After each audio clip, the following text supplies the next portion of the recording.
and we are just overjoyed to see all of you here today. Can I have you raise your hand if you have been to the last 11 trials? That's the trials from the very start. The last 5 trials or more. The last 2 trials. Raise your hand if you just figured out where you are. Today is made possible with the great generosity of our friends at Hillside Memorial Park and Mortuary. A specific thank you to Paul Goldstein. We're so grateful to them for their generosity, for bringing us all together for yet another joyous year. It is absolutely appropriate that in the week of Purim this year, we are trying Mordecai and Esther, a time in the Jewish calendar where we look at the joy of Jewish life. A reminder to silence all your cell phones and that no recordings are allowed. You would not want Judge Pines to eject you from the courtroom. It is now my great honor to introduce a giant among us, a man who needs no introduction, Rabbi Ed Feinstein, senior rabbi at VBS, who will lead us in a text study. Thank you for being here for the second time this week. And if you do not have a text study sheet, just raise your hand and an usher will get that to you. I can take this thing with you. Okay, good morning. Can I have that? Oh, yeah, absolutely. You don't mind? How you doing? Happy Purim. From here, I'm going to go back to my synagogue and win a fish.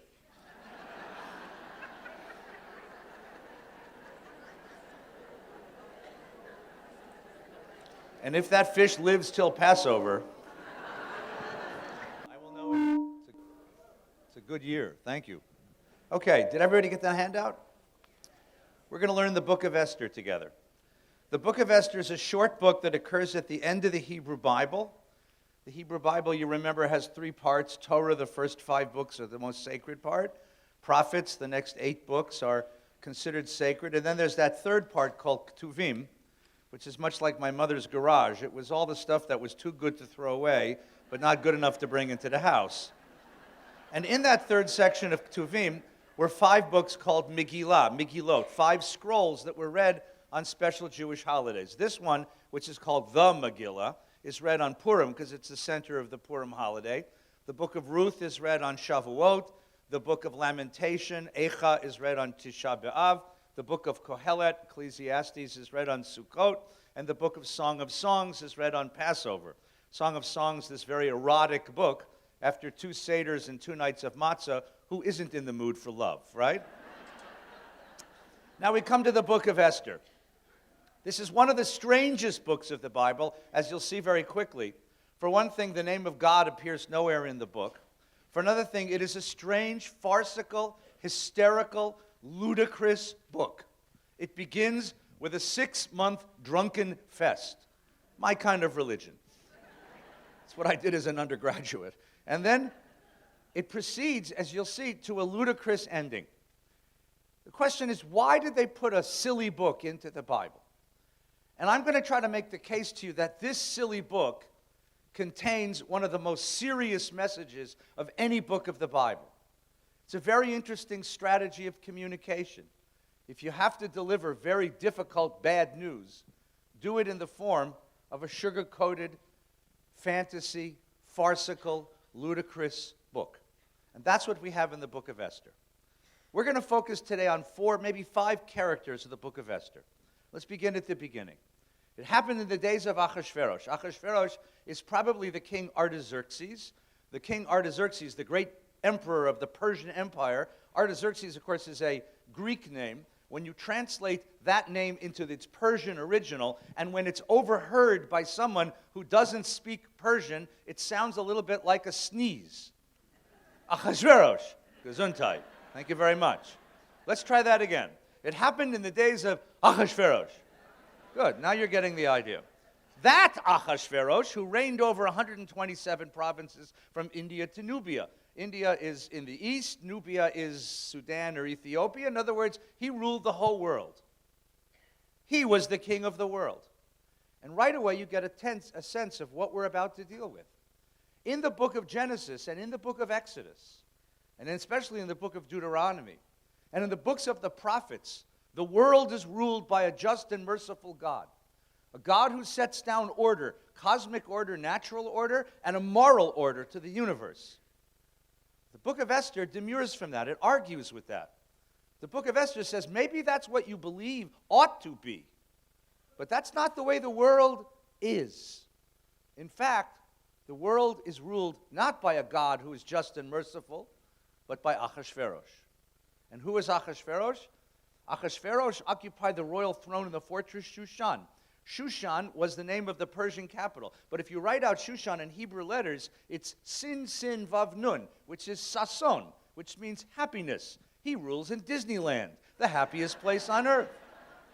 And that's important. You'll see why in a moment. In the 3rd year of his reign, he gave a banquet for all of his officials and courtiers, all the administration of Persia and Media, the nobles and governors of the province. For no fewer than 180 days, he displayed the vast riches of his kingdom. He has a world's fair for 6 months.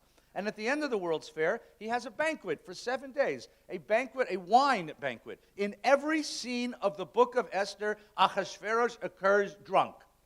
He is the Dean Martin of the Bible. He's got a drink in his hand in every time. So we have a 7-day wine feast. And on the 7th day, when the king was merry with wine, he ordered the 7 eunuchs, they're going to be important in the story, to bring Vashti, his queen, before the king, wearing a royal diadem, a tiara. The tradition says he was ordered to wear the crown, the tiara, and nothing but the tiara, to display her beauty to the peoples, the officials. She was a beautiful woman, but Queen Vashti refused to come. The first feminist rebellion in all of history. Right, there you go. The king was greatly incensed, and his fury burned within him. So what do we have? We have a man who rules continents, conquers 127 kingdoms, is in charge of millions of people, and he can't get his own wife to do what he wants. What else is new? Then the king consulted the sages, learned in procedure, because in the Persian court, everything has to be done exactly according to procedure and law, much like the United States of America, right? And he says, what shall be done to Queen Vashti? So this guy who rules millions of people, conquers kingdoms, subdues continents, has to go get advice about what to do about one uppity woman. And he doesn't know what to do. And each of the scenes of the Bible, each of the scenes of the story, the eunuch shows up, and he's the only man in the room. Memucan, who's the eunuch, shows up and says, look, it's not just that she's offended you. Look what it says. For the queen's behavior will make all wives defy their husbands. Because the king Achashverosh himself ordered Queen Vashti to be brought before him, and she wouldn't come. This very day, the ladies of Persia and Media, who have heard of the queen's behavior, will cite it to all of your majesty's official, and there'll be no end of rebelliousness and defiance. Uppity women. What do we do with uppity women? So Memucan has a brilliant idea. Let a royal edict be issued that Vashti shall never enter the presence of King Achashverosh again. He'll never have to sleep with that fat slob. What a horrible punishment. And so it is that she's banished. Now, this is what the king is. Who is Achashverosh? He is the drunk king. He makes edicts and rules without asking what's the next consequence. He has no foresight, no wisdom, no vision, no understanding of how he is affecting the world. He is a self-possessed, self-absorbed human being who lets nobody in he doesn't invite in, and doesn't understand how his power is affecting the world outside of himself. Achashverosh is the book of Esther's image of power. And what does it say about power? Power is drunk, blind, and stupid.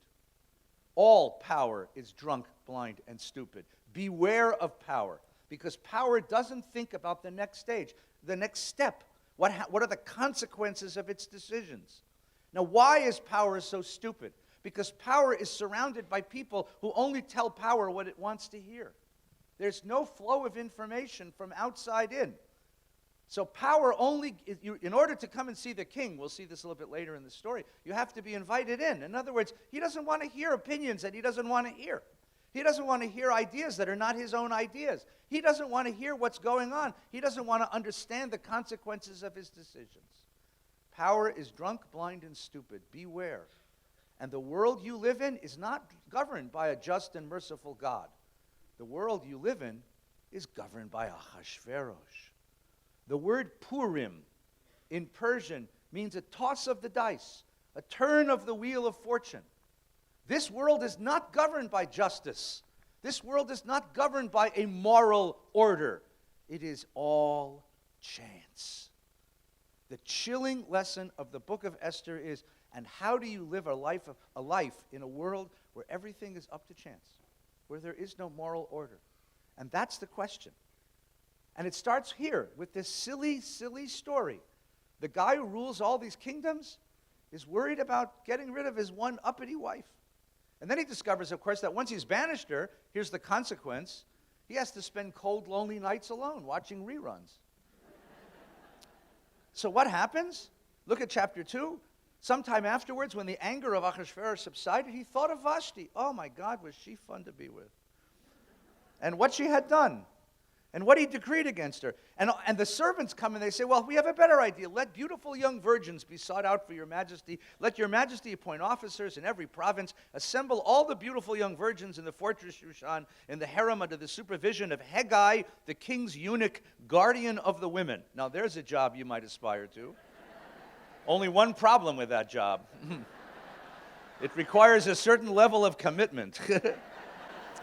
Let them be provided with cosmetics, and let the maiden who pleases your majesty be queen instead of Vashti. When I was a little kid, they taught us it was a beauty contest. It's much more pernicious. They drafted every marriageable young woman in the kingdom. Every single one. Every one of them got brought into the palace. Now that has consequences, but we won't spell that out right away. Now we get to the next characters. Everybody doing okay so far? Okay, ready? In the fortress Shushan lived a Jew. Let's try that again. In the fortress Shushan lived a Jew. Yay! Okay. The word is Yehudi, which means Judean. This is a political designation. He was a Judean by the name of Mordecai, son of Yair, son of Shimi, son of Kish, a Benjaminite. Mordecai. Where does that name come from? Mordecai. It's not a Hebrew name. The Hebrew name, the name Mordecai, is derived of the name Marduk. Marduk was the patron god of the Babylonian Empire. The Babylonians were the people who conquered us in 586 and destroyed the city of Jerusalem and exiled its population, which is how Mordecai's family got into Persia to begin with.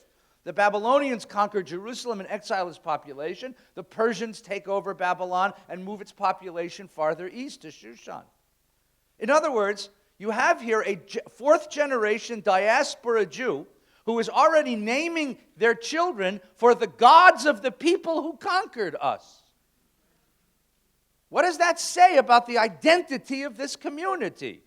It is highly assimilated.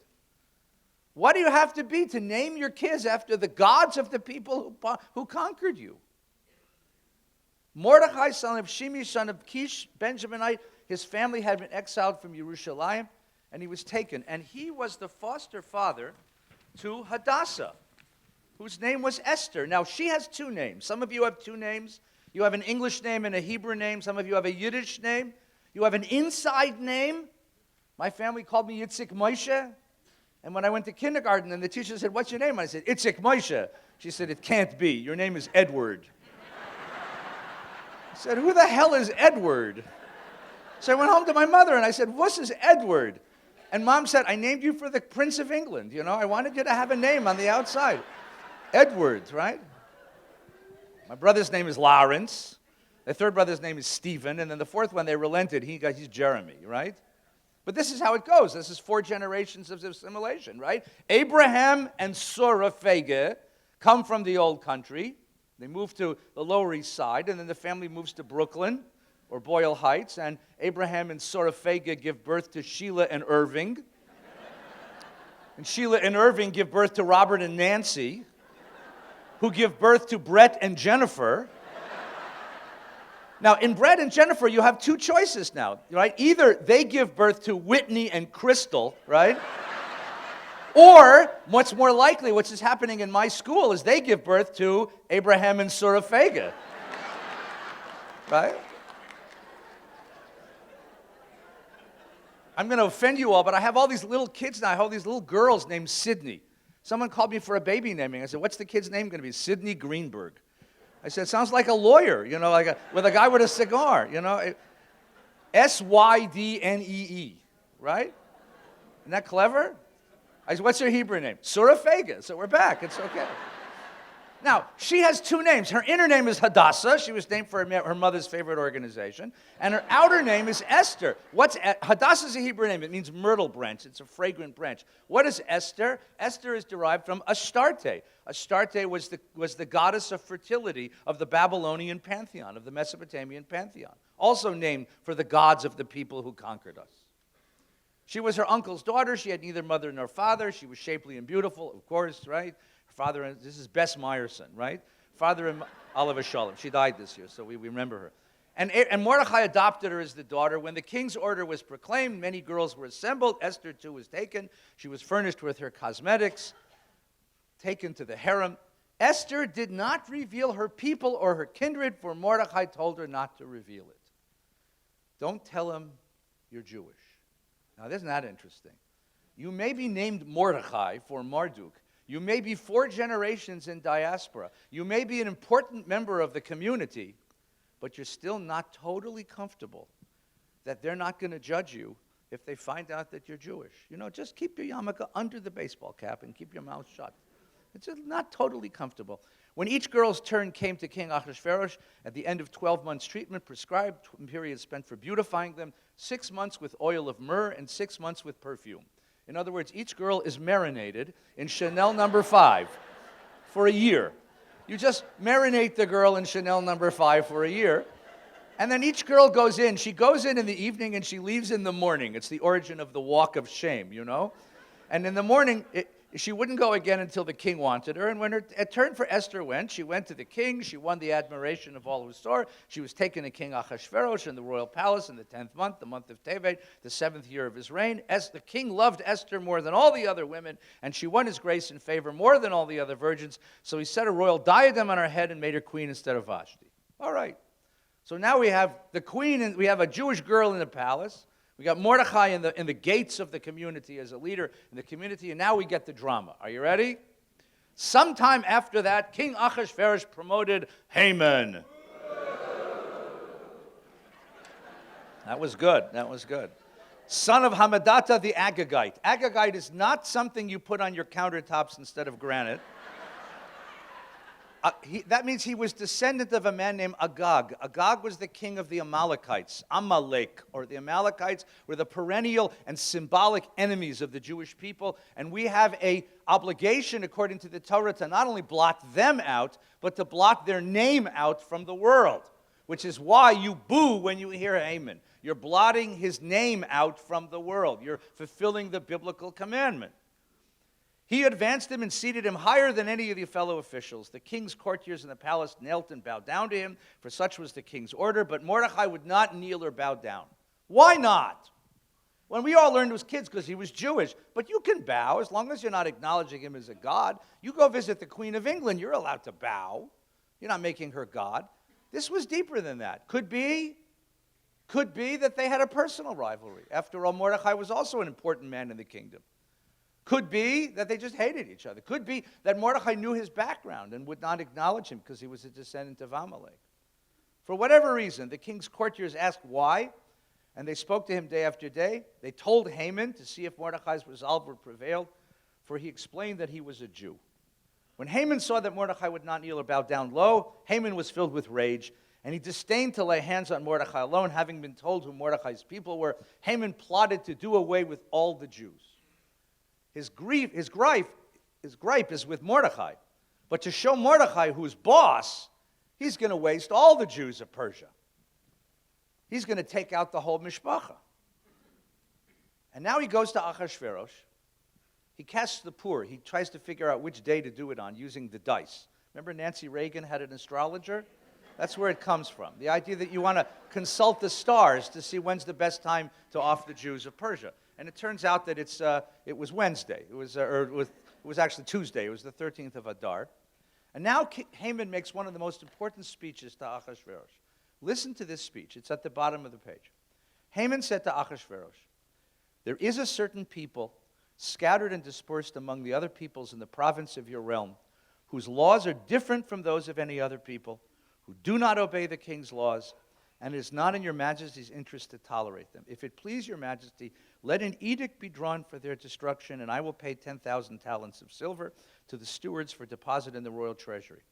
Thereupon the king removed his signet ring from his hand, gave it to Haman. The king said, the money and the people are yours to do as you see fit. When it came to, don't turn the page, wait, we're just getting started. When it came to taking out the queen, he needed a whole deliberation of his cabinet. When it comes to wasting an entire population, he does it in a minute. That's the impulse. That's the impulsive nature of power. But now look at Haman's argument. What's Haman's argument? This is a very important argument because this is the first documented articulation of anti-Semitism. In the ancient world, when you conquered a land, the way that you subdued it was you took the leading citizens of that land away from their native land, and you took them back to the imperial empire. So when Babylon conquers Jerusalem in 586, they take the king and his court and all the leading citizens, including Mordechai and Esther's family, off to the great capital of Babylon. Separated from your native land, separated from your native language, separated from your God, separated from your culture, you're supposed to assimilate into the life of the empire and disappear. That's the theory of pacification in the ancient world. And it worked with everybody, except one people. There's one people that has lived every corner of the world, in every language, spoken every language of the world, cooked every kind of food of the world, participated in the culture of every people, and still maintains its cultural integrity. And that's you. You stubborn, stiff-necked people. And Haman is at the same time in awe and afraid of you. How can that be? How can a people be separated from its land, its gods, its language, its culture, and its people, and still survive as a coherent cultural entity? It makes no sense. There's something uncanny, something unnatural, something wrong there. Let us cleanse the world of that which is wrong. Anti-Semitism at heart is based in a deep paranoia, a fear of the other, a fear of this strange people whose laws, whose rules, whose ways don't fit the uniformity which would give me a sense of security. It's a projection of fear. It's a projection of the inner fear that person maintains. And so Haman says, let's destroy them. And Ahasuerus immediately says, take it, do it as you want. And now you get the dynamic that's at the heart of the book. Haman represents evil. Evil is destructive. It's pure destruction. But in order to be destructive, evil needs what? It needs an access to power. Evil will find its way to power. It will always find its way to power unless you can stop it. Unless you can intervene. There is no God in the universe who's going to do this for you. You have to do this. Unless you intervene and keep evil from power, it's going to always find its way to power and destroy you and everything that's good in the world. Now, how do you intervene? That's the question of the book of Esther. How do you survive in a world of topsy-turvy like this? So we have the conventional strategy. The conventional strategy is Mordecai, the good citizen. He obeys the law. In another chapter, he saves the king's life. He's a hero of the kingdom. He's a productive citizen. He's a leader in the community. But he's totally conventional. And the Bible says that's not going to do it. Even his religious life is conventional. Look at the next chapter. Look at the next chapter. When Mordecai learned all that had happened, Mordecai tore his clothes and put on sackcloth and ashes. According to the Bible and the traditional way of thinking, there's a God of justice in the world, so if we're suffering, it means we must have sinned. We must have sinned. If we're suffering, it means we're being punished, and if we're being punished, we must have sinned. And if we sinned, we should repent, we should do tshuva. And the sign of humility, of tshuva, is to put on the clothes of mourning, M-O-U-R-N-I-N-G, the clothes of shiva. So you put on sackcloth and ashes, and you sit and you repent, and you repent. And he went around the city crying bitterly.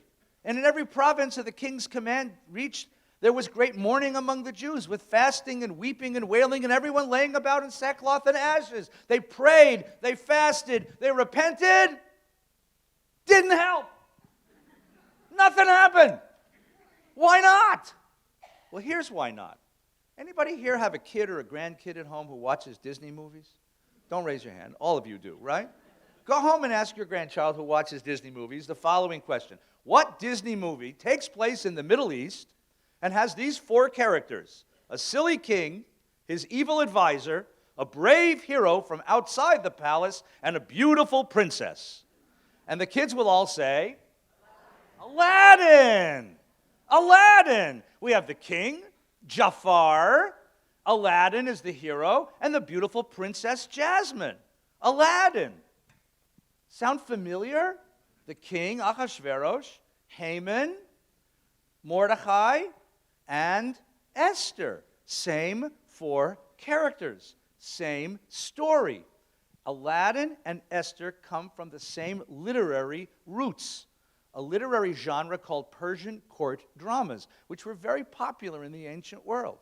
Same literary roots, same story, except for one difference. How does Aladdin prevail? How does Aladdin win?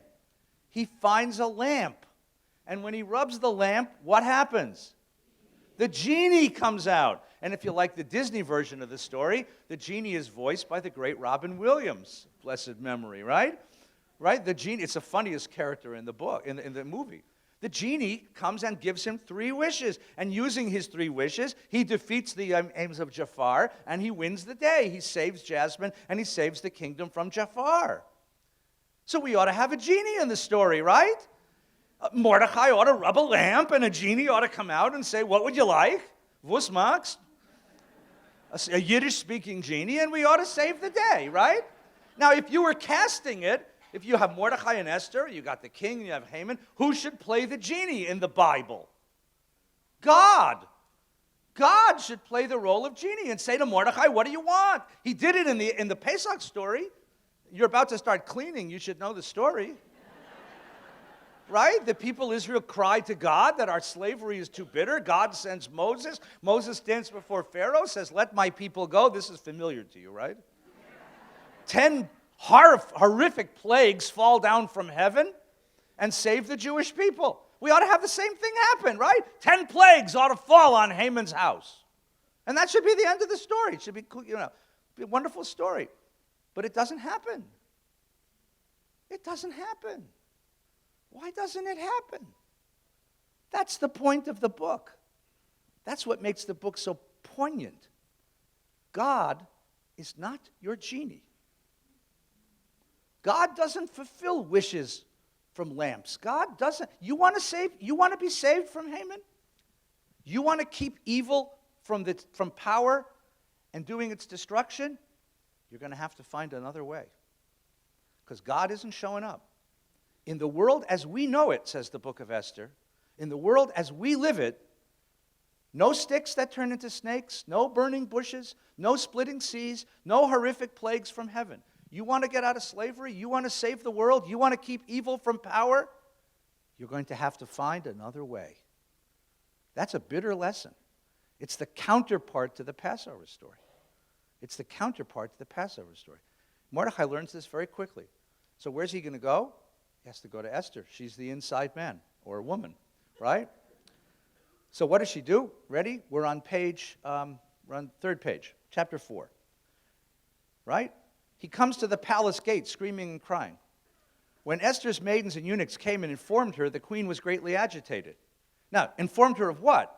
You assume that they informed her that the Jews have now been decreed for genocide.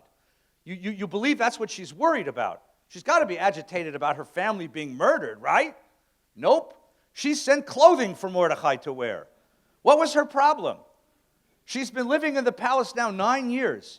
She has a very nice charge account at Neiman Marcus. She has spa treatments every day.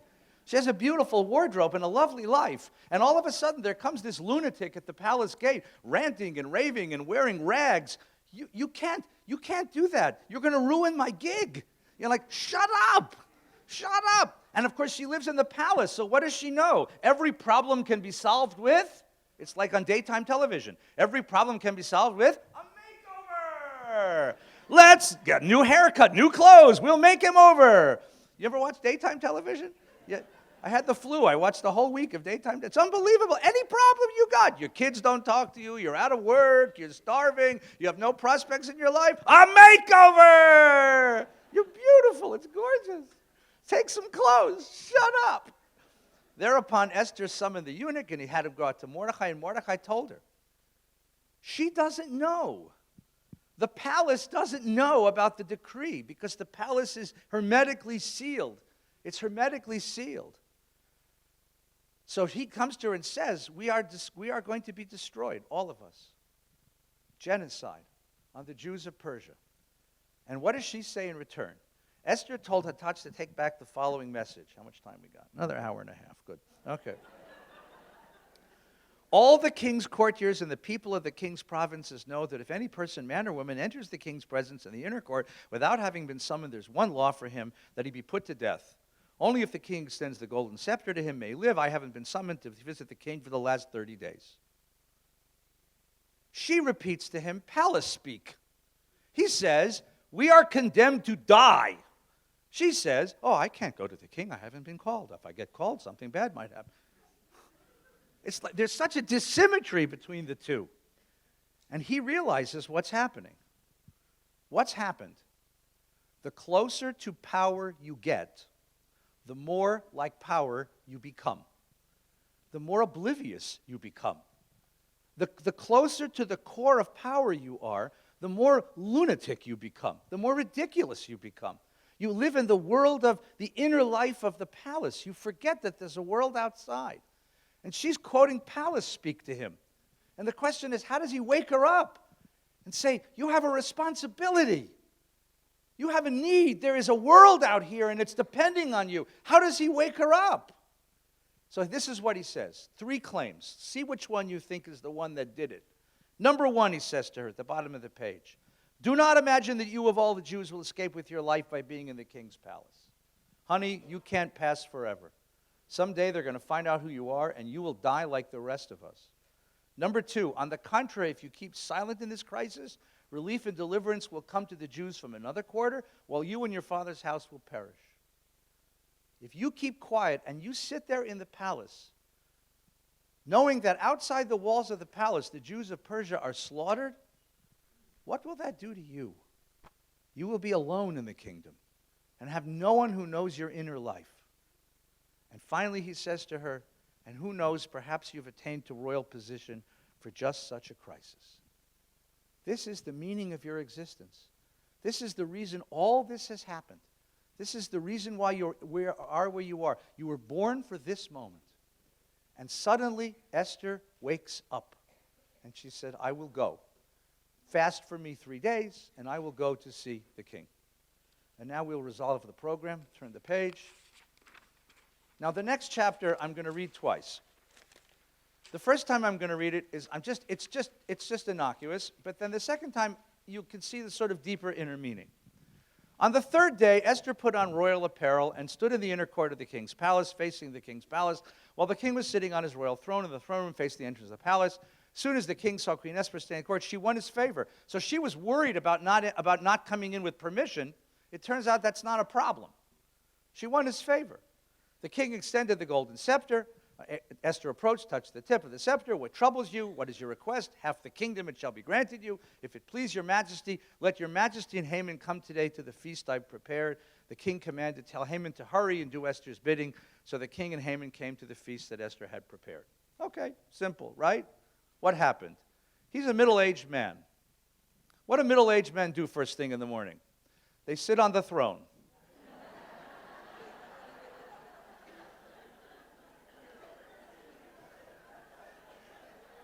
This is before the Lord God gave us Flomax, you know?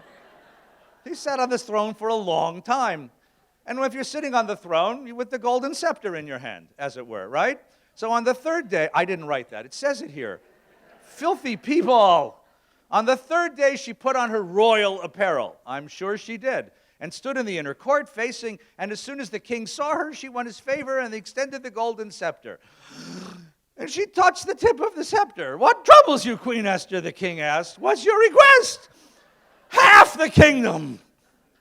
And if it please your majesty, because that's when you're going to go to get to him when he's at his truest, when he's at his most humble.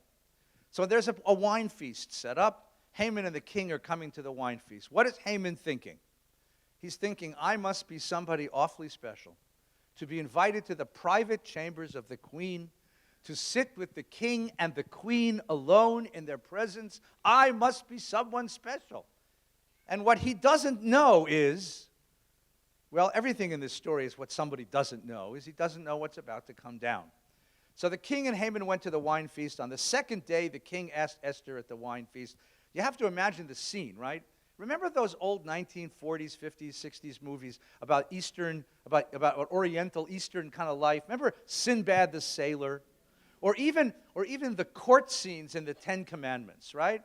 Like it's this lavishly decorated place where there's wild musicians, and Nubian slaves with palm fronds, and all the women wear these harem pants but no belly buttons, right? Remember that? I mean, Barbara Eden, remember all of this sort of thing? Right? This is the scene, because it's the Bible's imagination of what the Persian court looks like. So they're sitting on these divans, and she's sitting in a chiffon gown, sipping Chardonnay, having grapes fed into her mouth, right? And Haman's there, and the king is there. And on the second day, the king said, what is your wish? It shall be granted you. And what is your request? Even to half the kingdom it shall be fulfilled. And now there's a moment of quiet and suspense. And then, if your majesty will do me the favor, if it please your majesty, let my life be granted as my wish, and my people as my request. For we have been sold, my people, to be destroyed, massacred, and exterminated. Thereupon King Ahasuerus demanded, who is he and where is he who dared to do this? The Hebrew is very great. It's, mi hu zeh ve'ezehu. Who would do such a thing, to take my queen away from me? First I lost Vashti because of the stupid eunuchs. Now you're going to take this one away from me? Not on your life. Who would take my queen away from me? The adversary and the enemy, get ready for it, get ready for it, is the evil Haman. Dum, dum, dum, dum, dum, dum, dum, dum. Haman cringed in terror before the king and queen. The king in his fury left the wine feast for the palace garden. The king, suddenly sober, needs to cool off from his anger. So he gets up and he walks out to the garden for some fresh air, leaving Haman and the queen alone. Haman is blubbering, begging for his life. And what he doesn't realize is as he's begging for his life, he's moving up the divan, the couch, where Esther is lying. Moving up so he could look right in her face and beg for his life. Haman pleaded with Queen Esther for his life, for he saw the king had resolved to destroy him. And when the king returned from the palace garden to the banquet room, Haman was lying prostrate on the couch on which Esther reclined. This has got to be funny. I mean, you're not laughing. This is just... When the king walks in, what does he see? Haman lying on top of the queen. You don't do that. You don't do that. I mean, I don't know if there's a blue dress in this drama, but there are certain ethics there are certain ethics in the place of power. You don't do that. Come on. Does he mean to ravish the queen in my own palace? No sooner did these words leave his lips, and Haman's face was covered with shame, than Harbona, one of the eunuchs, again, the only man in the room, right, says, what is more, a stake is standing at Haman's house, 50 cubits high, which Haman made for Mordecai, the man whose word saved the king. That's another story. Impale him on it. So they impaled Haman on the stake, which he'd put up for Mordecai. And the king's fury was abated. That very day, King Ahasuerus gave the property of Haman, the enemy of the Jews, to Queen Esther. Mordecai presented himself to the king, for Esther had revealed how they were related. Everything Mordecai was afraid of is nonsense. He was accepted into the palace. The king slipped off the ring which he'd taken back from Haman, gave it to Mordecai. Esther put Mordecai in charge of Haman's property. For Haman, the bad guy, plotted to destroy the Jews. But when Esther came before the king, she said, with this decree, the evil plot which he devised recoil on his own head. So they impaled him and his sons on the stake. Everything he designed to do to the Jews was done to him. The wheel of fortune turns. The dice are thrown. Fortuna turns against you just as quickly as it turned toward you. For Mordecai the Jew ranked next to King Ahasuerus and was highly regarded by the Jews, popular with the multitude, sought the good of his brethren, interceded for the welfare of all. Wait, don't turn the page, right? We'll get to the last page in just a second. So it all turns out well. What's the story? We have 4 characters. Power, Ahasuerus is power, and power is blind and dumb and drunk. Haman is evil, and evil will always try to get itself to power in order to carry out its destruction.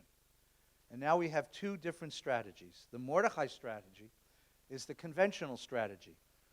Be a good citizen, live a good life, believe in God, offer your prayers, everything will turn out well. And the book of Esther said, oh, were that true, were that only true, we would have nothing to worry about. But the book of Esther says that's not the world you live in. No, no, no. You live in a world where power is chance, it's fortuna, it's a throw of the dice.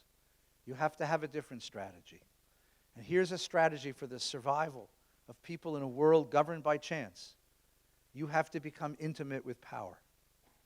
You have to be closer to power than evil is. You have to sleep with power. And if you think that it is icky, polluted, somehow filthy to get into power, to engage in power, the book of Esther says, then you're doomed.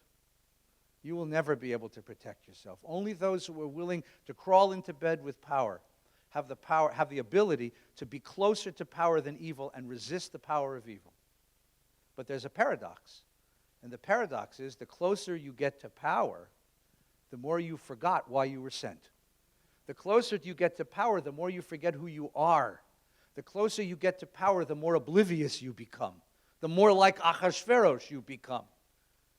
So how do you keep those in power who have been sent there in order to do good in touch with the goodness that they were sent to promulgate? That's the great question. That's the paradox of the book. That's the question of the book. What you have here is a bitter, real politic masquerading as a funny, silly, farcical book. In the very end, we have the denouement of the story, which is what our lawyers are going to be arguing in just a moment. Having issued the edict to destroy the Jews of Persia, edicts cannot be withdrawn. At least in this government, edicts cannot be withdrawn. So what do? So in chapter 9, on the 13th of the 12th month, that's the month of Adar, when the king's command and decree were to be executed, the very day the enemy of the Jews expected to get them in their power, the opposite happened. Hafoch, it's opposite. It's all about opposites. On that very day, the opposite happened. The Jews got their enemies. Throughout the provinces of King Ahasuerus, Jews mustered in their cities to attack those who sought their hurt. Ahasuerus offers another decree, arming the Jews. And in self-defense, they rise up against their enemies, and they destroy their enemies. So the Jews struck at their enemies with sword, slaying and destroying and weakened and wreaked their will upon their enemies. In the fortress Shushan, they killed 500 men, including all the sons of Haman. And the rest of the king's provinces, likewise, they fought for their lives. They disposed of the enemy, killing 75,000 of their foes. They did not lay a hand on the spoil. This was not to steal anything. This was for self-defense.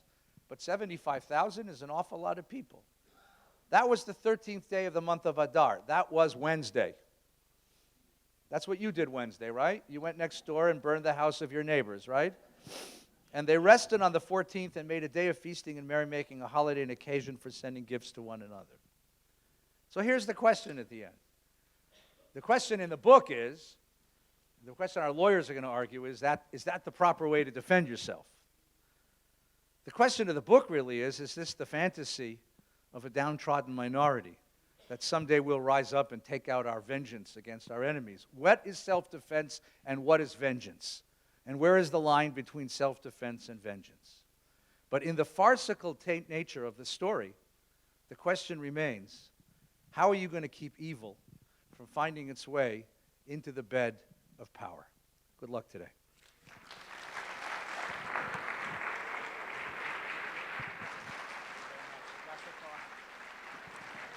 Rabbi Ed Feinstein. His book, The Chutzpah Imperative, just came out. I encourage you to check it out. Now, before we start, I've just noticed this is a very rowdy crowd. And I just want to say this is a courtroom, and especially those in the second row, I just want you to behave yourselves. So I'm watching you. So with that, it's my honor to introduce, presiding over today's proceedings, retired Superior Court Judge and former City Attorney of Los Angeles. Please all rise. Really, all rise.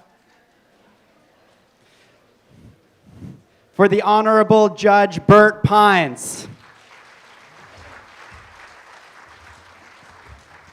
Good morning. Thank you. Have a seat.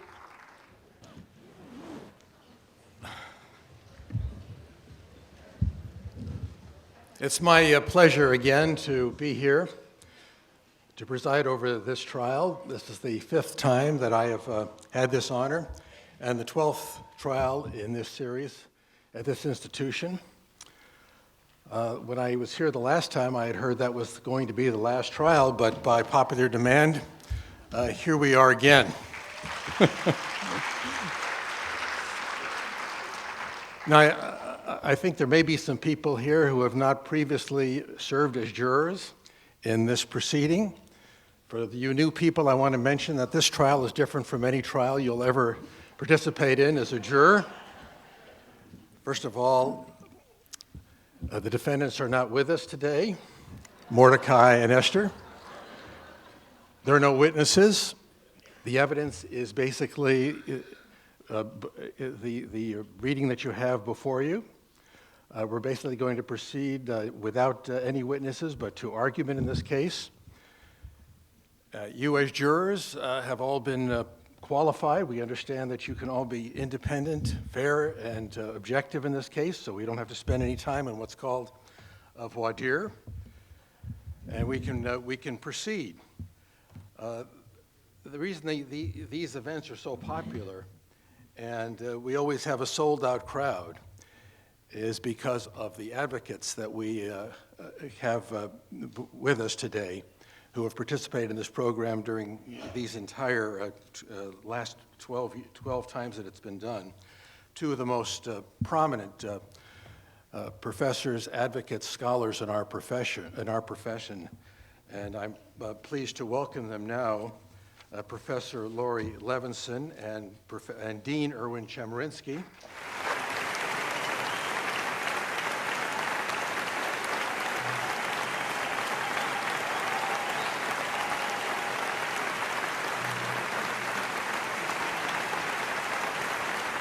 So we're about to begin this trial.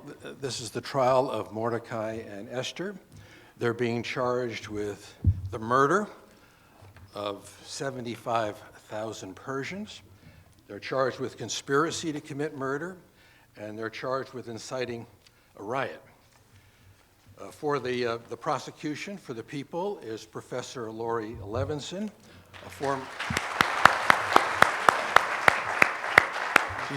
as you all know, she's a former federal prosecutor. She's now a professor at the Loyola Law School, where she, among other things, heads the school's Project for the Innocent, the school's Center for Ethical Advocacy. She's written books on criminal procedure, which are widely used by lawyers and judges throughout the state. And as you know, she's also a frequent legal commentator on news shows and in the editorial pages of our newspapers. For the defense is Dean Erwin Chemerinsky, to my left. He's the founding dean of the School of Law at UC Irvine. He's a renowned constitutional scholar, the author of many books on constitutional law. One of his latest books is The Case Against the Supreme Court, which I understand is being very well received. He's also a frequent commentator on news shows and in the press.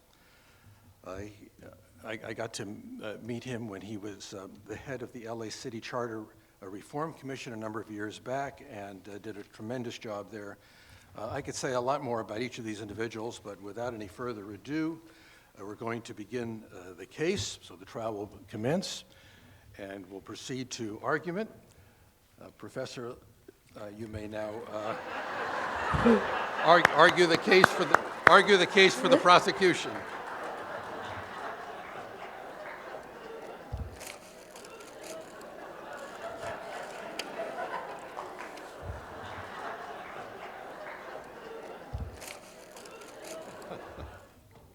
I didn't do that. Dean Chemerinsky, ladies and gentlemen, Chag Sameach, Happy Purim. I have been waiting all my life to start a trial that way. Chag Sameach. I hope you had a great holiday, lots of fun, lots of joking, but today is no joke. It is a serious trial about Mordecai and Esther and whether they went too far, whether they urged the slaughter of 75,000 men, women, and children after the king had already punished Haman and issued an edict that made them safe and meant that their actions could not be justified. The question is whether they let the revenge get to them, whether they became the killers instead of the saviors. Now, let's think about what we usually think about on the Purim story, and you can sing along if you'd like. חג פורים, חג פורים, חג גדול הוא ליהודים, מסכות, רעשנים, זמירות ריקודים. הבה נרישה רש רש רש, הבה נרישה רש רש רש, הבה נרישה רש רש רש, ברעשנים. All right, so that, you got it out of your system. And so what we usually think about when we think about Purim are these fun masks and these happy times. But what we have to do in this trial is look for what's behind those masks. And behind those masks is a very sad story. It is time, my friends, to learn the whole Megillah and what the story of Esther and Mordecai really tells us. So let's go through that story. Basically, it starts with this. We've got Haman. Boom. He's a bad guy. He might have even needed killing. What he wanted to do was get a decree to kill the Jews. And Mordecai, as the rabbi taught, had an idea as to how to save the Jews. So who does he send to the rescue? The woman, of course, Esther. Then, yes, it is Esther. Then, in an amazing display of sexism, how does the Megillah teach Esther accomplished this? What? She became the best shtup in town. She wins, it's a legal term. She wins the beauty contest, and the king is willing to do anything for her, particularly, as the rabbi described, after she has Haman set up. So the king holds out his golden scepter, and yes, you can interpret that for yourself. And she reaches over and fondles his golden scepter. Aren't men predictable? And he grants her wish. He will kill Haman and give the household to Esther and Mordecai. And then, of course, Haman will end up being the slave to the Jews. But he does more than that, the king. He writes an edict, and he seals it with his ring. And he has Haman killed, and everybody is happy until we realize later in this story it is not just a comedy, it is a tragedy. So as I mentioned, the king issues an edict on behalf of the Jews. Now, it took a little doing, but I was able to get out of the evidence locker the actual scroll. Remember, this is a scroll with an edict that no man can reverse, and it's sent out across the land. And you can read for yourself. What does it say? Don't mess with the Jews.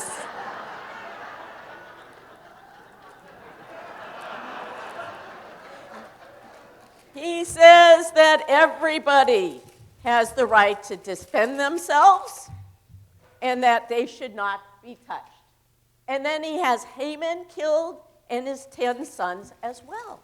But the Jews are really riled up by then, and they slay 300 more, and there is no evidence in that text. You can read it over and over again that they are being attacked. They just went hog wild, which is not a kosher thing to do, and slayed 75,000 more of their enemies. The Jews have gone wild. Blood was flowing in the streets, but the Jews were celebrating. They were drunk with power, stopping the valuing of human lives, of anyone but their own. And that is why we are here today. Mordecai and Esther went too far. They had what they wanted for themselves and the Jewish people. They absolutely had the protection of the king, but they went out anyway and sent the message anyway in a cold-blooded manner, arranging for scores of people to be slaughtered. My friends, that's why we have the charges today: the conspiracy to murder, the incitement of a riot, and the death of 75,000 people. Now, what proof do we have that this happened? Well, we got lots of proof. You have the text, of course, but you know more than that. We know that even as Jews, we have a bit of a consciousness of guilt. We know that what Mordecai and Esther did wrong, because I would venture to say that in many of your shuls, your synagogues, you don't really remember them reading this part, right? Or you've been drinking a little too much. And it's just too embarrassing. That last chapter is the dirty little secret of the Purim story. We get drunk because we are ashamed, and Mordecai and Esther should be. And the book of Esther is not treated like one of the important, essential books of the Bible. It's more like the book of Maccabees that doesn't even make it in there because, again, they went too far. And they turned an act of defense into an act of killing. But what else do we know here? Where is God? God wants nothing to do with this story. God's not even mentioned in the Megillah. God's laws and beliefs would never have countenanced what happened at the end of the story. You don't keep on slaughtering just because you have won. There is a time to stop the killing. Now keep in mind, there are times in the Torah where God does approve the wholesale obliteration. In the story of Joshua, God gives his approval. When they move into the new land, God gives her approval. Not one word in this text, there is not one whisper that what is done at the end of this story is right. And how do you know his clients are guilty? Because the judge of all judges, with due deference to you, Judge Pines, God, the judge of all judges, turns her back on these actions. We get drunk. Raise your hand if you've ever done that on Purim. There you go. And as Rabbi Feinstein said, power is drunk, blind, and stupid. Why do we get drunk? Well, Mordecai became drunk with power. And we drink to overcome our shame of what happens at the end of this story. We know them for who they are. Mordecai and Esther are schemers. They scheme to have Esther win the beauty contest. They scheme to have Haman set up as if he's trying to hit on Esther when he's begging for his life. They are schemers. And sometimes they scheme for a good cause. But at the end, they scheme for a bad cause because they revel in the violence. They can't get enough. They have been downtrodden. And when they get that power, they use it to obliterate 75,000 lives. Now, what do I expect my distinguished friend to argue? Well, remember this. He's probably going to argue self-defense. Kind of like like what was argued in the Trayvon Martin case and in the Michael Brown Ferguson case and even the Baruch Goldstein case. But remember this, just because, in fact, repeat it after me. Just because Erwin says it, just because Erwin says it, it does not make it so. It does not make it so. Thank you. One of these days you will wake up and realize that all this guy does is defend guilty Jews.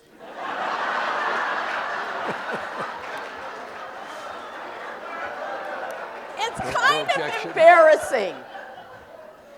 You know, it's kind of embarrassing because these are the Jews that give Jews a bad name. Now, seriously, the book of Esther has been used by our enemies historically to argue that Jews do not live up to our own ethical standards. If you remember that schmo called David Dukes, he once put out a paper quoting the Megillah and showing an image of gloating, murderous Jews to say that's who the people we are. This book has become an indictment of ourselves and the ethics, at least the end, where his clients engage in the murder. Self-defense in this case is a fiction. It's a fiction. The Jews were safe. The king had issued his edict. We had the proclamation. It had gone out across the land. The threat was gone. Everyone in the kingdom had been ordered to be our friends, to protect us. And at that point, the killing becomes vigilantism. And vigilantism is not the same as self-defense. The Jews did have a right to use self-defense if they were attacked, but they were never attacked. At this point, killing was wrong, and inciting the Jews across the country was wrong as well. So in conclusion, look, I'm a reasonable lady. I'm willing to negotiate about the sentence in this case. Maybe time served since it's been a few thousand years. Or maybe for Esther, a few more years in the brothel. But I'm not willing to compromise on our principles. No jury or grand jury should walk away from this case. And so I have an idea. When Erwin gets up here and tries to argue self-defense, let's let him know what we think of that argument.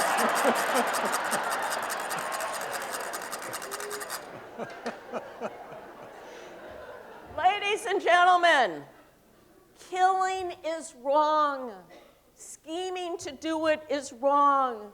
No matter what our enemies might try to do to us, we need to remain mensches.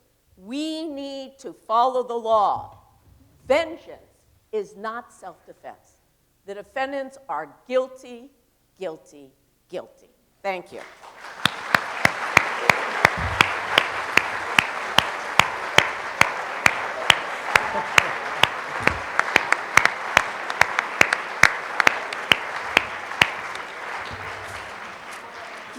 Okay, Dean Chemerinsky, you may argue for the defendants.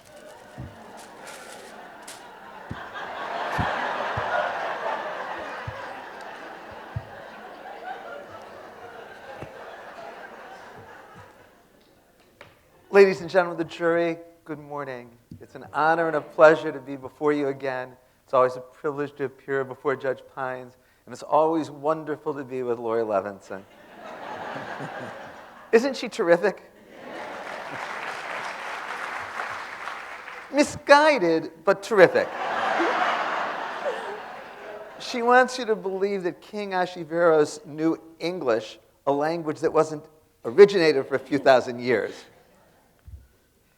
My wife has often described Jewish holidays and said many of them fit a pattern. They tried to kill us. We won. Let's eat. That, after all, is the story of Purim. Haman is an evil man. We hiss and we make noise at his name. He had the king issue an edict for the slaughter. The annihilation is the word in the Torah for all of the Jews. And remember what Rabbi Feinstein said, and in fact what Professor Levin said a moment ago from that podium. The edict could not be rescinded. Mordecai and Esther were able to convince the king to change his mind. In fact, Esther put her own life at risk if you read the passage that you've been given. The king issued another edict that allowed the Jews, when attacked, to defend themselves. Jews then did so. They were successful. Mordecai and Esther have been regarded throughout history as heroes. We celebrate them with the holiday of Purim, and then we eat hamantashen. And now Professor Levenson wants to come and tell you a very different story. In the story, it's Mordecai and Esther who are evil. In bloodthirst, they're seeking revenge. I think a single sentence in the record that you've been given shows what's wrong with Professor Levenson's theory. And let me direct you at that theory, that sentence right now. If you go to the last page, the last paragraph,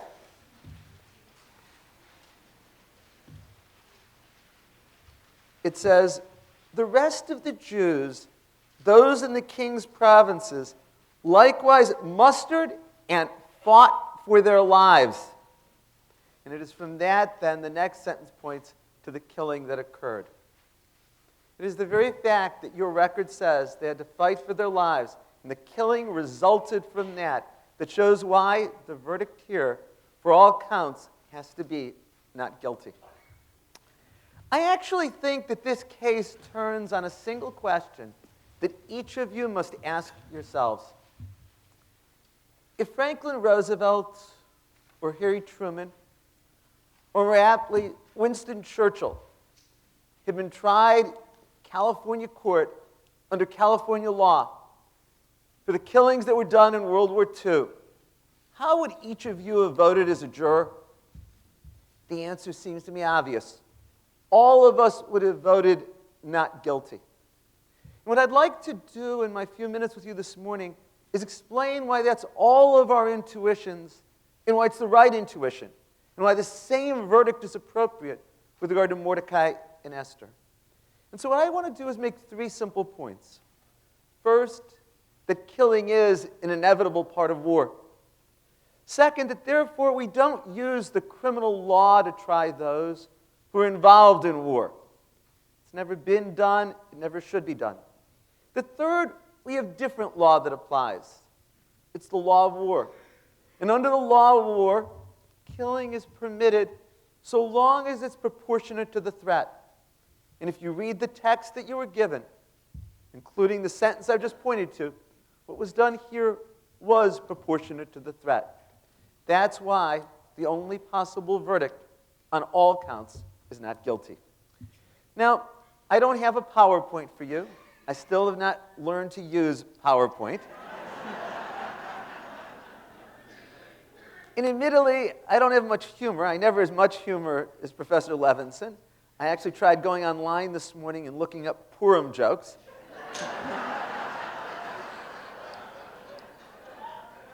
If you do that, and you literally type in Purim jokes, you'll see there's no such thing as a good Purim joke. I called my son, who's quite funny, and he's studying in Australia this semester, and I said, do you know any good Purim jokes? And he laughed at me and said, no, there's no such thing as a good Purim joke. But actually, I think this is the kind of trial that's very difficult to joke about, because it raises an issue that's as current as today's newspaper. What's the appropriate use of force against a threat? When there were missiles being sent from Gaza to Israel, and Israel then attacked Gaza, was it the appropriate use of force, or was it excessive? That's the same question that we're dealing with today. So as I said, I want to make 3 points for you this morning. The first is that killing is an inevitable part of war. Laurie wants to point you to the language in the passage in the record that talks of hundreds of people and then 75,000 people dying. And she's absolutely right. It is a terrible tragedy for 75,000 people to die. Killing is something that should always be taken seriously. And yet we also know that it's a part of war. During World War II, 60 million people died. That was 3% of the world's population. 38 million were civilians. They weren't soldiers. They were women, they were children, they were men who were not in military service. 22 million soldiers died during World War II. That, too, in part, was a battle for someone who wanted to exterminate, annihilate the Jews. Look at specific battles. When the United States firebombed Dresden, 100,000 people, soldiers and non-soldiers, men, women, and children, died. When the United States dropped the atomic bomb in Hiroshima, 140,000 people died. Again, obviously, civilians and non-civilians. When the United States dropped the atomic bomb on Nagasaki, 80,000 people died. Killing is an inevitable part of war, as it was at the time of King Ahasuerus, as it is even today. So the fact that people died as a part of war certainly can't be the basis for your verdict. The second point that I wanted to make to you is that we don't use the criminal law to try those who are involved in war. We don't use the criminal law to try the soldiers who are involved in war. We don't use the criminal law to try the leaders who are involved in war. Think about it. Couldn't any soldier be tried for murder because it is killing and it doesn't fit the definition of self-defense that Laurie has given to you? Every soldier who's ever killed in battle, by the definition that she's given you, has committed a murder. In fact, one of the charges here is that the leaders of the country were responsible for mayhem. Now, in this context, it was the king's edict that the Jews could be killed that led to the fighting. It wasn't the Jews that were responsible for mayhem. But couldn't you charge every leader of a country who's fighting a war for inciting mayhem? Couldn't you charge every leader of any country that's fighting a war for conspiracy to kill, conspiracy to commit murder? That's why the criminal law is never used with regard to war.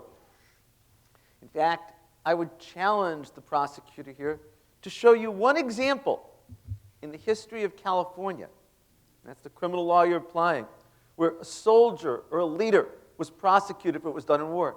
In fact, I'll even expand this.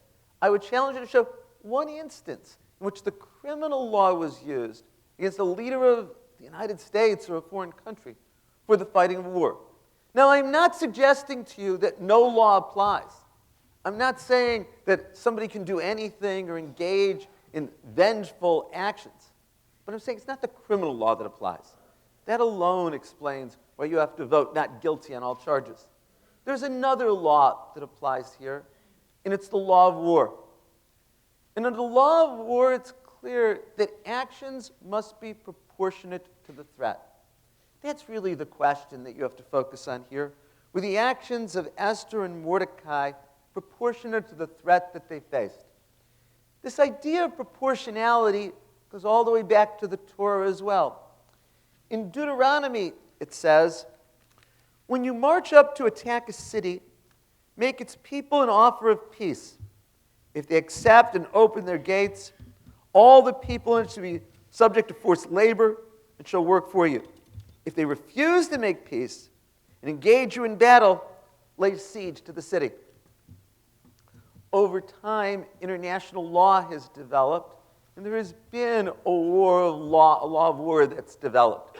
The Geneva Accords best express that. And they very much convey this idea of proportionality. And here is the standard to be applied. Such destruction as is necessary, relevant, and proportionate to the prompt realization of the military objectives. And so what you have to decide here is, what was the nature of the threat that the Jewish people faced, and were they justified in using force to fight back? Here, what I want to do, that the prosecutor didn't, is look at the evidence before you. Look at the passage that you were given. It will tell you the nature of the threat and why they had to fight back. If you look, for example, on the second page of the record that you were given,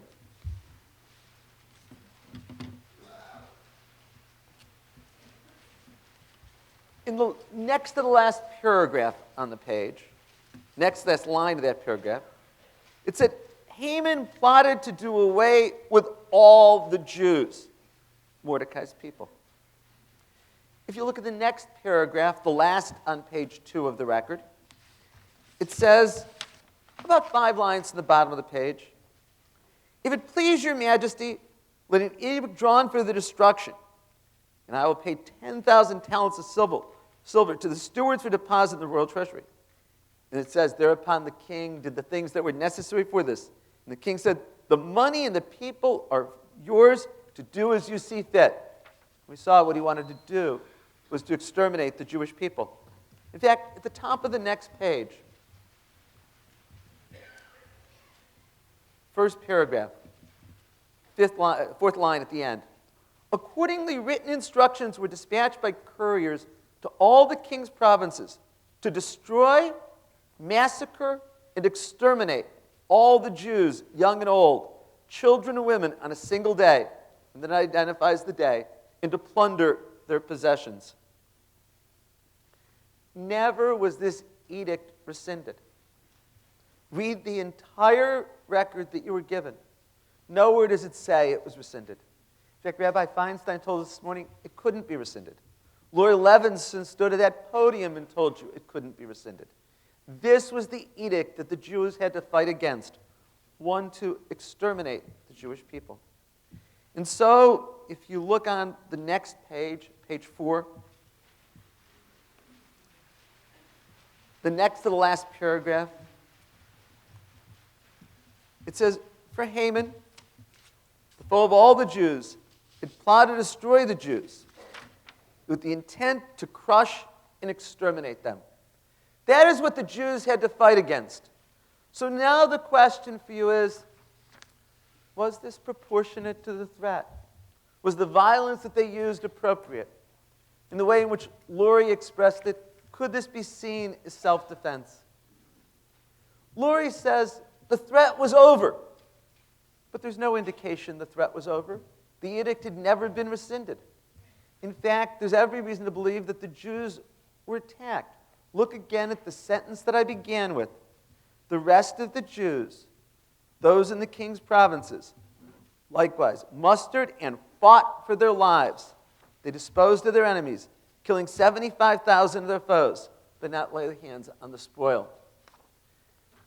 There's other reasons for believing that the force used proportionate. History and tradition gives us reason for believing that the use of force was proportionate. After all, we have celebrated Esther and Mordecai for thousands of years. God put the book of Esther in the Bible. There are only 2 books in the Bible named after women, the book of Ruth and the book of Esther. Isn't that an indication of where God was? Now, Laurie wants to draw a negative inference from the absence of a mention of God in the book of Esther. But I think Rabbi Feinstein explained that. There's an important lesson there for all of us. That when we face a threat, we have to protect ourselves. We can't wait for God to protect us. And the Jews here faced the threat. The Jews did protect themselves. The question of what's a proportionate response to a threat is enormously important. If you look at the text here, I think you'll see the response was proportionate to a threat to annihilate, to exterminate all of the Jews. So I ask you again, if you were the jury and you were asked to try Franklin Roosevelt or Harry Truman or Winston Churchill for what they did in World War II, the millions who died as a result of their actions, how would you vote? Wouldn't it be not guilty? That's why it has to be the same verdict from you today, not guilty on all counts. Thank you.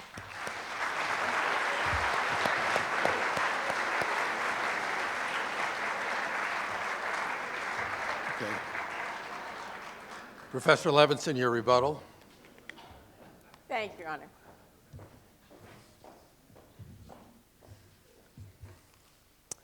Oh, Erwin.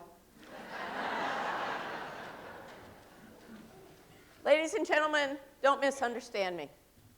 I am not saying that Mordecai and Esther are evil. I am saying, however, they were misguided. That at that point in the story, what they did was not necessary and not proportional and not supported by the law. And there are some amazing things that my dear friend read during his argument. But there's a portion he did not read. And that always makes me suspicious. How about you? So he says there was an edict, and they had no choice, because otherwise they would be dead. But that is not what the text says. If you go to chapter 9, the last page, page 5, and you go to the end of the first sentence and on to the second, let me read that for you. He missed that paragraph. It says, the very day on which the enemies of the Jews had expected to get them in their power, the opposite happened. And the Jews got their enemies in their power. Throughout the provinces of King Ahasuerus, the Jews mustered in their cities to attack those who sought their hurt. The Jews attacked, and no one could withstand them, for the fear of them had fallen upon all the people. So the Jews struck at their enemies with the sword, slaying and destroying. They wreaked their will upon their enemies. And that comes before any of the lines that Erwin read about fighting for their lives. That was their excuse at the end. But we have the language to show that it was nothing more than an afterthought, an excuse. Whatever that edict was that went out by the king, the Jews had the power, and they had the edict, and they attacked first. And that is not self-defense. So let's talk a little bit about these things. Self-defense does not justify wholesale slaughter, and it doesn't justify it in the civilian world. And my friends, haven't we learned that it doesn't justify it even during war? I'd like us to follow the law. And whether you turn to American law or Jewish law, finally, after 12 years, this is a case you should vote with the prosecution.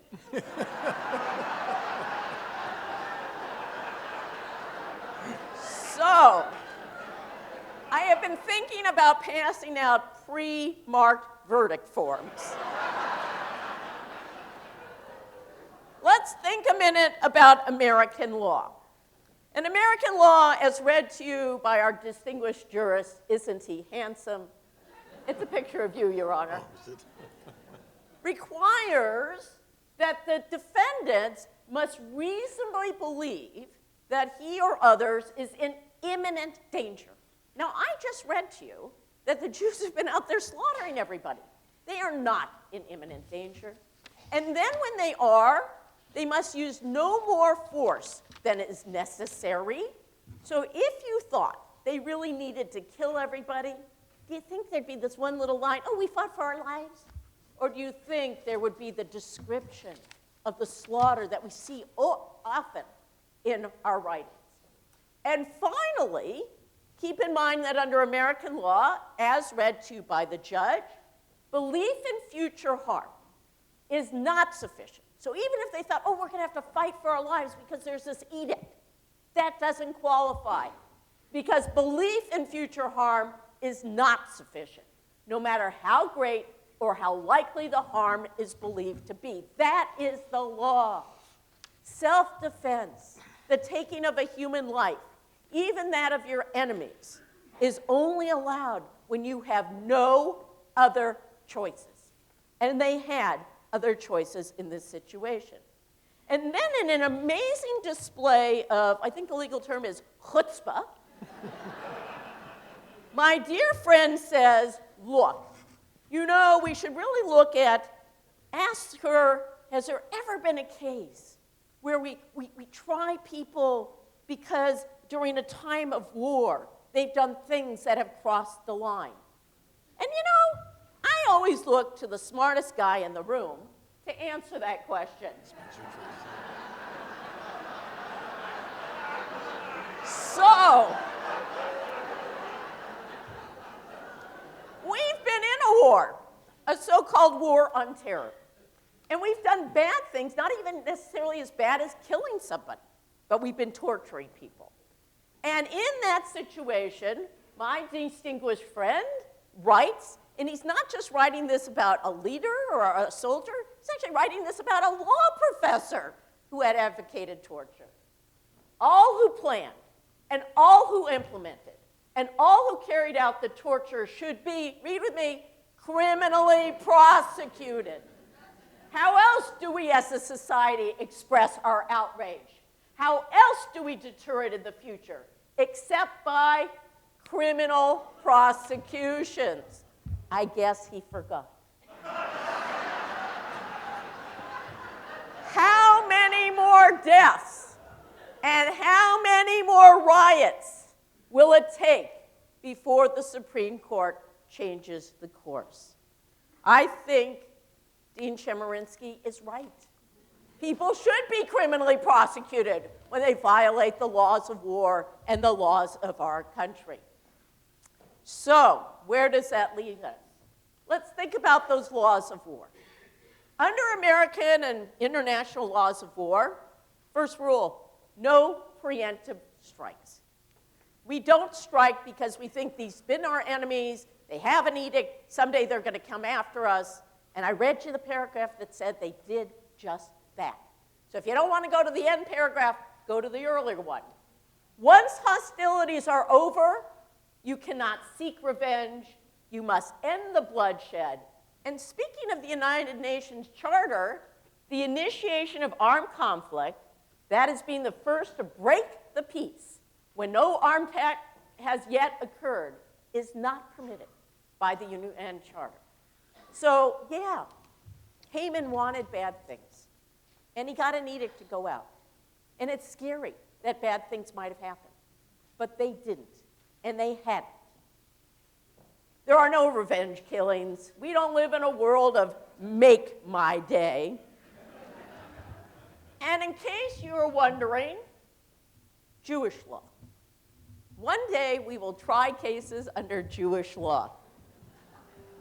The Grand Sanhedrin here. Laws of war under Jewish law, because Erwin mentioned those as well. You cannot kill the pursuer after his evil act is over as a form of punishment. Who said that? Rashi. You must seek peace prior to starting war. And I thought that was an amazing line for Erwin to read or to talk about, because I keep reading this text. And did you see anywhere in here where the Jews went out around the land and said, we're seeking peace, everybody? Hi, Ashverosh likes us now. He's going to protect us. Let's seek peace. Is that what they do? No. They attack because they're drunk with power.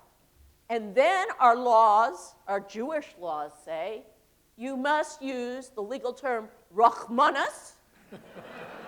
You must use compassion even with our enemies. This was conspiracy. It didn't matter that Mordecai or Esther didn't stab anybody with their own hands. I don't want anyone to be confused by that. As the law that anyone will concede, whether it's conspiracy or aiding and abetting, Mordecai and Esther are responsible for the acts that they cause. They're responsible for the mayhem that goes out across the country. And it is not proportionate, because at that point they didn't have to kill. At that point they had a choice. Evil thrives when good people do nothing. They had started all of the action towards the Jews taking revenge. And then they sat back and said, oh, but we'll always argue self-defense. That is not legal, that is not right, and that is not Jewish. Ladies and gentlemen, the right verdict in this case is guilty Guilty. Guilty. Thank you very much.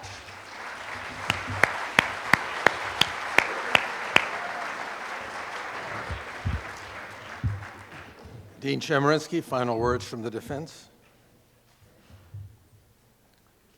Because Laurie says it doesn't make it so.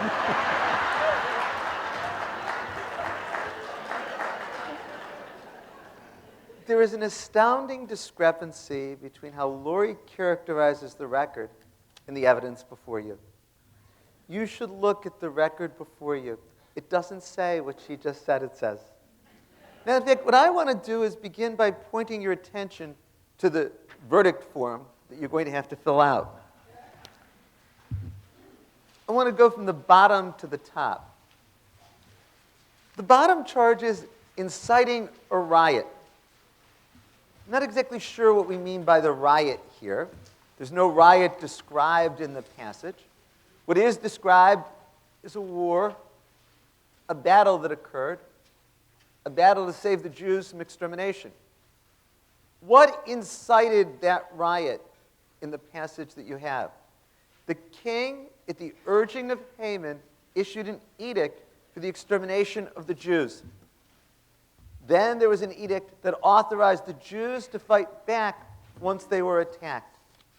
I brought the book of Esther with me, and it has the edict that the king issued. This is from the Torah. The king has permitted the Jews of every city to assemble and fight for their lives if any people or province attacks them.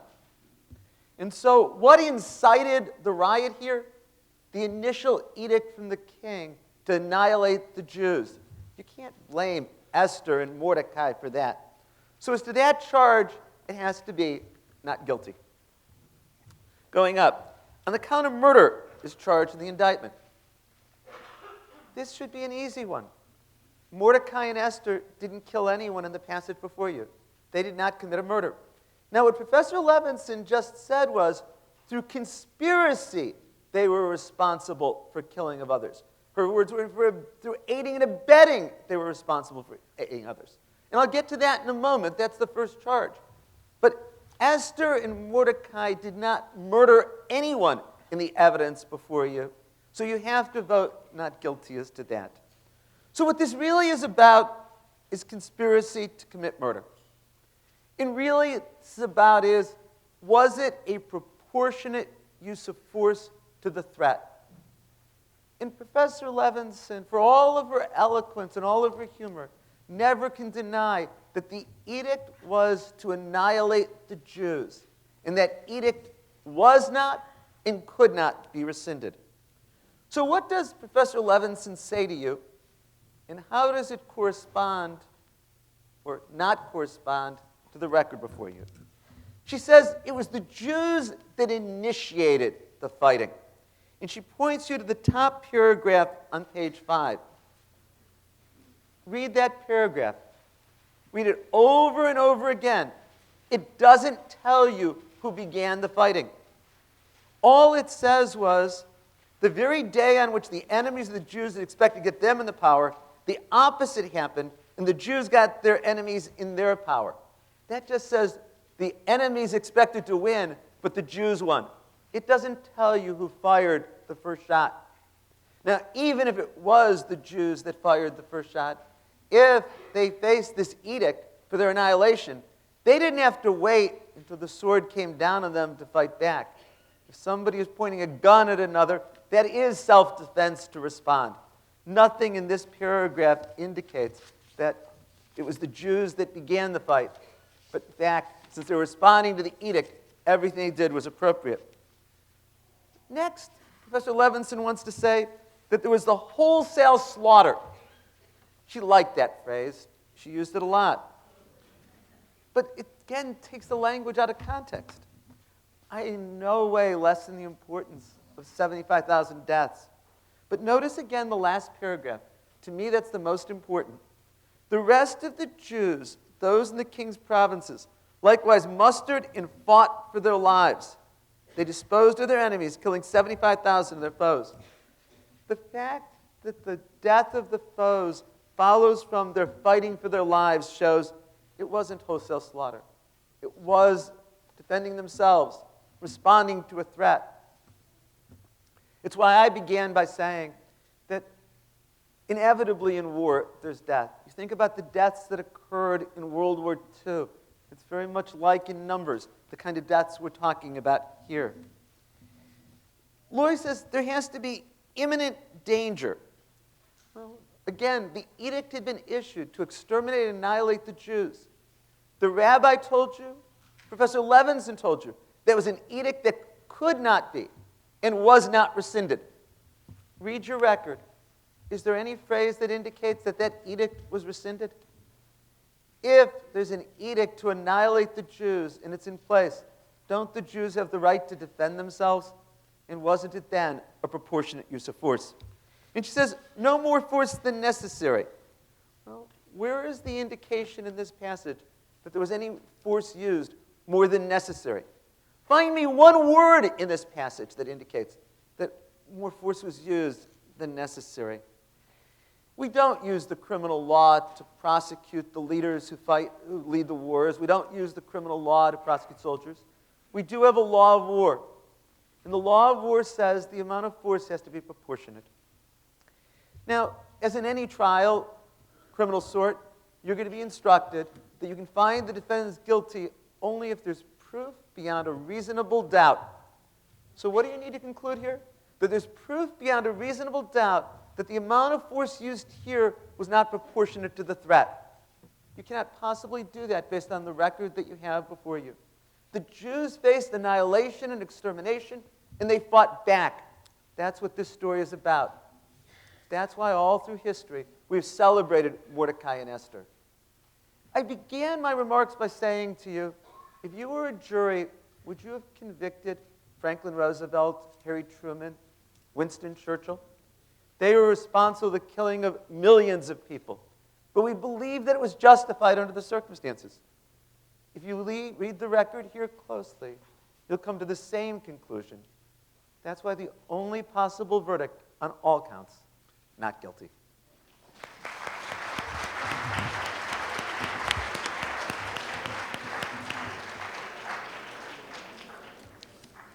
So, ladies and gentlemen, it's now my duty to instruct you on the law in this case. As I've mentioned earlier, this trial is a little unorthodox in many ways, in that we don't have witnesses. We simply begin with the arguments of the attorneys. But one thing we generally have done is instruct you according to the law of California, and the passages that I'm going to be reading to you are the actual law of California that applies to this case if you decide that it does apply. And let me say that it's up to each of you to base your verdict on the evidence that's been presented to you in this trial. You're not to let bias or sympathy influence your decision. I'm sure you can do that, right?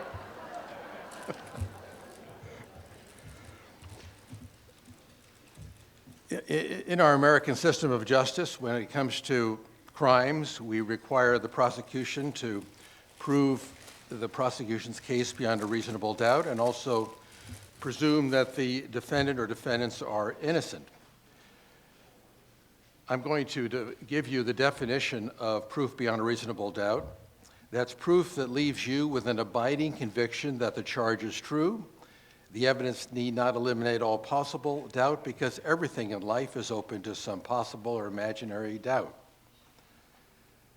In deciding whether the people have proved the people's case beyond a reasonable doubt, you must impartially compare and consider all the evidence that was received throughout the trial. Unless the evidence proves the defendants guilty beyond a reasonable doubt, the defendants are entitled to an acquittal, and you must find them not guilty. So as you know, there are 3 charges in this case. The first is conspiracy. To prove the defendants guilty of a conspiracy, the people must prove the following elements: that the defendants intended to and agreed and did agree with another person to commit either the crime of murder or incitement of a riot, and that at least one of the co-conspirators committed at least one overt act. To prove the crime of murder, the people must prove that the defendants committed an act that caused the death of another person, that when the defendants acted, they had a state of mind called malice aforethought, and third, that the killing was without lawful justification. The third offense is a charge of inciting a riot. Here, the defendants are charged with that crime. To prove them guilty, the people must prove that the defendants urged others to commit acts of force or violence, that they acted at a time and place and under circumstances that produced a clear, present, and immediate danger that force or violence would happen, and that when the defendants acted, they intended to cause group violence. A riot occurs when two or more people acting together and without legal authority disturb the public peace by using force or violence or by threatening to use force or violence with the immediate ability to carry out those threats. As you also heard from the parties here, a person may be guilty of a crime either by directly committing the crime or by being what we call an aider and abetter. A person is equally guilty of the crime whether the person committed it personally or aided and abetted. Someone aids and abets a crime if he or she knows of the perpetrator's unlawful purpose and he or she specifically intends to and does in fact aid, facilitate, promote, encourage, or instigate the perpetrator's commission of that crime. So those are the general instructions on conspiracy, murder, inciting a riot, and aiding and abetting. I'm also requested to give you the defense of self-defense. A defendant is not guilty of murder if he or she was justified in killing someone in self-defense. A defendant acts in self-defense if, first, the defendant reasonably believed that he or others were in imminent danger of being killed or suffering great bodily injuries. Second, the defendant reasonably believed that the immediate use of deadly force was necessary to defend against that danger. And third, the defendant used no more force than was reasonably necessary to defend against that danger. Belief in future harm is not sufficient, no matter how great or how likely the harm is believed to be. The defendant must have believed there was imminent danger of great bodily injury to himself or someone else. The defendant's belief must have been reasonable, and the defendant must have acted only because of that belief. If the defendant used more force than was reasonable, the killing is not justified. The people have the burden of proving beyond a reasonable doubt that the killing was not justified. If the people have not met this burden, you must find the defendants not guilty. So those are the basic instructions to guide you. So at this time, you're instructed to complete your verdict. Once you've completed your verdict and all of the forms have been counted, the verdicts will be read to you by the clerk of the court, if I can call you that. So, ladies and gentlemen, that concludes the trial. This is always a fascinating effort on my part. It's been a pleasure. We're going to be adjourning soon, but we have some final comments from Josh. So we're going to take just several moments to tally ballots. I encourage you to stay put. For any of you that must get up, there are restrooms both on this floor and one below. But don't step out too long or you'll miss the verdict. We'll see you in a couple minutes. Okay, the court is adjourned.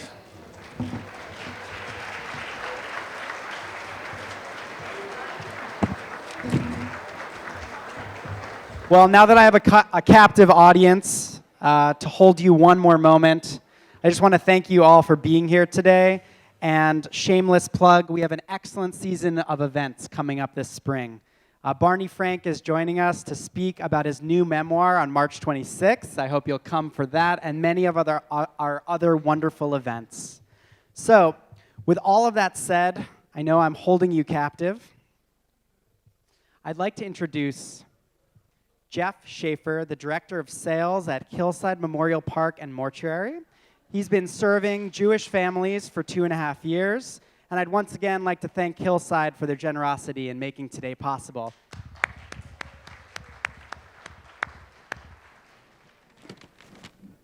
Thank you.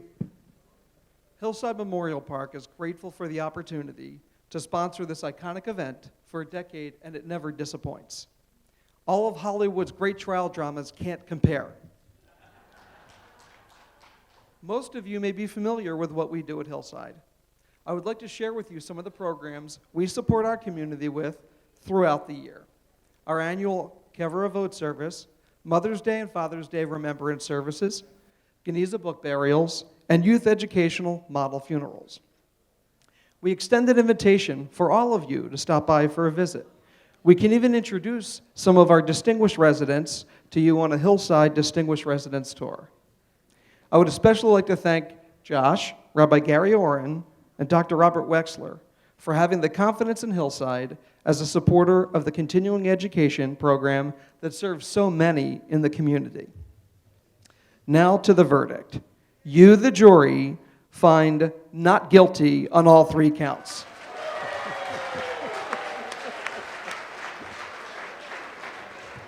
Thank you. Okay.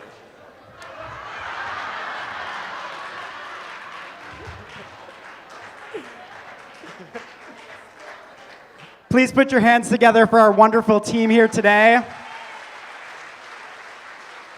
This is their 12th year of commitment to us. Thank you so much for being here at American Jewish University, and we hope to see you here soon.